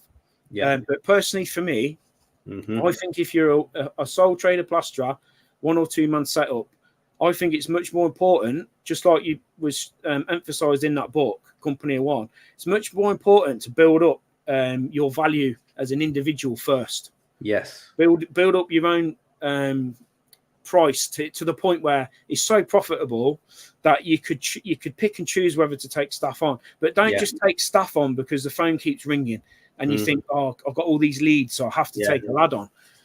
Target jobs where you don't really need anyone else there. Yeah. So obviously, if it's a big lid, then pull someone in, pull a trusted lad in who can help you get the lid on. But don't go hiring out plasterers at like $250 a day. All it's going to do is gobble up all your profit. Yeah, you're right, man. And then you've got the stress of putting their work right, because they ain't going to work to your standards. No, you're right. They'll have their own standard. Well, you've experienced all this, but yeah, you're right, though, Stuart. That's what it is, and I'm going to talk more about that. To be fair, on some upcoming videos and TikToks and that about how I'm going to process the fact of because I do get some nice big juicy jobs, and I do want to do them because they are going to pay me the good money, and also I won't lie, I like to get my teeth into something juicy. You know what I mean? But I think it's only going to be able to work if I do have reliable, good subbies who are up for the terms that I'm going to be offering them, and I'm not about financial terms. I'm not about commitment terms, quality terms, that kind of stuff. The money will be there because, like I say, I don't do, not rubbish, but I don't do the vetted jobs, mate, the good jobs. So it will be there. But yeah, I think that's something I'm going to talk about. But yeah, man, I just want to say, man, it's been a pleasure to talk to you. I think a lot of people are going to have I need to start out a podcast thing. I'm going to probably talk to you about how to do that, turn it into a podcast. Yeah. Just audio. I'll help you with that. Any help you need on that, Joel? Just audio, like ones like that. Because I think this is the kind of conversation where everyone who's watched this or watching it after, you've got two guys here we've been through a lot of stuff, not always great, bad stuff, and we've talked about it and on a level and talked about the stuff that we're doing, as far as your mentoring group. I'm doing the FinCoach training and render training, and working with Predator and making sure that alongside them, they're putting stuff in place for people to get off to a better start in machine rendering too. So I just feel like, this one about when I was trying to get into the game. I know what you're saying, and it's priceless. Well, listen, I appreciate you having me on. And as far as the podcasts go, mate, all you'd have to do is basically extract the audio from here. Yeah. And then you put that on the podcast platforms. If you need any help with that, Joel, just anytime. I've never done it. I'll have to give you a call, mate, and to see what it is. Because again, like I say, I'm asking you for advice. People take note. I know Stuart's done that, and I know he knows how to do stuff like that. I'll ask him. A lot of people are scared to ask questions. No, you'd be brilliant at the podcast. I mean, I can see you could dedicate a podcast just for rendering. Just for FinCo. So the market's there. I mean, look at your group. You're 500 in, and you started it, I don't know, a couple months back or about the beginning of the year, I think it was. I rejected a lot of people. I rejected a lot of people to that group, mate. Loads. Yeah. Loads. Yeah, I mean, in terms of growing your group and that, you pull, like you said earlier, you want to pull people off your YouTube, off the following you've already got. Yeah, you want to encourage them to come on there because you've got a massive following on socials and TikTok, and Instagram. Yeah, man, get them all onto the group because that's where you can help them the most. Yeah, the group's the main place. That's where you can help them the best. Yeah. It's a community, innit? That's what we're doing. It's a community. I'm trying to grow a community. I'm trying to, like you have with Trowel Talk. I want a safe place for everybody to come on. You're doing a grand job of it. That's the reason why I rejected a lot of the people, because I noticed from the other groups that I was in, some of the people who were actually doing the bullying and being snidey were trying to get onto Rendervate up, and I was like, no.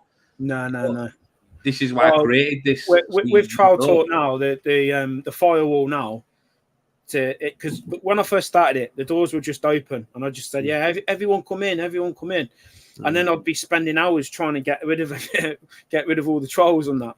But now what I do now is I've just got, because I built it up to like 6.7k or something. Yeah. I'm thinking now I don't really need to bang the drum now. I want to get quality. Like as plasterers, we're always saying quality, not quantity, aren't we? Yeah. That's my thinking now with Trowel Talk. Like I'd rather spend the time watching who comes in rather than having to try and, once I've infiltrated the group, trying to get them out is harder. Yeah. You know what I mean? Yeah, you're right, mate. No, you're right. And like I say, your group, out of your 6.7 k members, how many of them are active? What percentage? 92% activity. Now that is mega. Yeah, 92%. I checked that the other day actually when we were chatting, didn't I? Yeah, but that's mega, mate. I just want everyone to be aware of that because, like I say, you can have a group with 20,000 people on. Oh my god. Well, they say 80%'s high, like a high activity engagement rate, but I think that's well high. I thought 50% would be high because I've seen a group with 20,000 people called Leeds Place.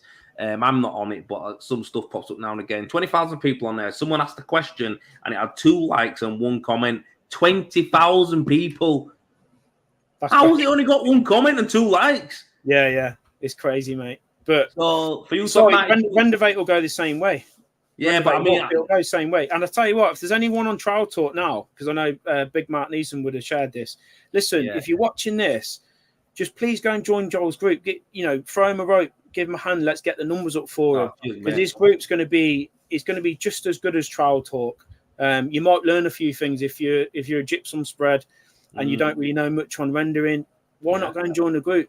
Educate yourself. I have, because I'm no renderer. I'm still on bloody sand and cement. Hey, hardest one to apply, man. It's the hardest one to apply. That's why I try not to do it now.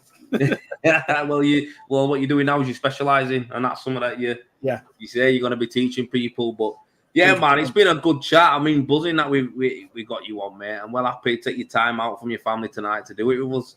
Pleasure, mate. Yeah, it's good. And like I say, a lot of guys commenting on here. Loads of comments, mate, to go through. But the reality is, guys, we've had this on for an hour and 40 minutes now, and I think that's my longest one I've done. I'll probably get a gold medal off StreamYard for the longest stream. Yeah, they give you a little medal for it. But yeah, listen, man, everyone's buzzing. I think we'll probably have to do this again at some point. 100%, yeah, anytime you want. Yeah, because people really like it, and I think we've talked about some good topics, mate. So I didn't realise we were on that long, mate. I thought we were creeping past an hour, but yeah. Well, that's what happens when you're flowing, man. When you're flowing, you're on, aren't you? You're on. So I could talk to you all day because obviously me and you bounce off each other. We've had similar journeys. We've come through the other end of it, and now we're happy to help anybody that wants to listen. Yeah. But yeah, it's been a pleasure, mate, and we've enjoyed it. You're a ledge, mate. Thanks a lot, man. Thanks a lot. Right, okay. Well, I'll tell you what, Stuart. I'm gonna let you go, mate, and I'll catch up with you. I'll give you a call tomorrow anyway, because I've got some stuff I want to talk to you about. Brilliant. But yeah, anyway, that's Stuart, guys, from Trowel Talk, the founder. What a ledge. Cheers, guys. See you later, and thanks for watching. See you later on, Stuart, mate. Thank you. Cheers, guys. Thank you. Bye-bye. So, guys, there we had it. The main man, Stuart, on there. Wow, we could have kept going for ages there. We could have kept talking for ages. And like I say, we bounce, like Stuart said, we bounce off each other with similar journeys, you know, similar paths, experiences. And yeah, I hope you guys got a lot of value from that. Like I say, we were just talking about stuff. We could have been sat in a pub having a non-alcoholic beer, and you'd be a flying wall, and you'd learn a lot from that conversation. Do you know what I mean? You'd learn a lot from it. So yeah, I'm well glad that we had that tonight, and it went on for a while. It's going to be one of my favourites. I think I'll get quite a few decent cutouts of that as well to share, because I think there were some nuggets in there that were priceless. Some stuff in there that were priceless that Stuart was saying as well. So listen, if you guys do want to get on the mentoring, like I say, Stuart's, you know, top bloke. You don't get many people like that in the world, never mind in this industry, who are, you know, open to help people. And I really do believe that the fee that he's charging is just take his hand off, because believe me, for some mentoring groups and stuff like that, you can be paying £500-600 minimum a month. Some of them are £1,000 a month. So yeah, there's a, you know, for 20, was it £28 or 24, one of them a month. It's you know, it's awesome, and especially to be in our group, you know, as in our trade, plastering specific. That to me is like, yeah, you need to just go at that if you're struggling at any point. But this cat has been on me all the way through. I'm surprised you haven't heard him meowing. You all right, Ange? You saying hello? Yeah, right. But yeah, man. Cheers, Eric, mate. Thanks a lot, man. Cheers, Wayne, for watching. Josh, again, always here. Good man. Thank you. John Edwards, Jeff, Mark Neeson, your legend. I don't want to miss anyone out, but everybody who's commented, everybody who's watched, everybody who's liked it, shut up a minute. You as well, Angel. You've done a good job. Well done. Shut up. Nice one. Cat. Carl. Josh Brown. Oh, man. Cheers, guys. Thanks to you all for coming on. It's been good. It's been great. I'm going to go now. I'm going to shoot. Remember, if you're on YouTube, you can subscribe to the channel. If you're on YouTube and you want to then go to Cat Air Flooring, if you want to then go to the Rendervate Hub and join the group, just answer the questions. There's only a couple of questions on there, and you can get on. And like I say, it's a safe place for renderers, plasterers. It's a safe place for us to go on there and share our, you know, share what we do. in a safe place and learn and get educated. Easy side, nice one, mate. Buzzing to have you on there, pal, as well, watching. Had a good day at Yard the other day, mate. Dean Wicks, cheers, matey. So, yeah, thanks a lot, guys. It's been great. Remember, join the group, subscribe to the channels, and if you want to know anything, I'm going to tag the Trowel Talk mentoring page as well, and I'll tag that on there. So, listen, have a good night, guys. Thursday tomorrow. Let's finish the week nice and strong. So, I'll catch up with you on the next one. Thanks a lot.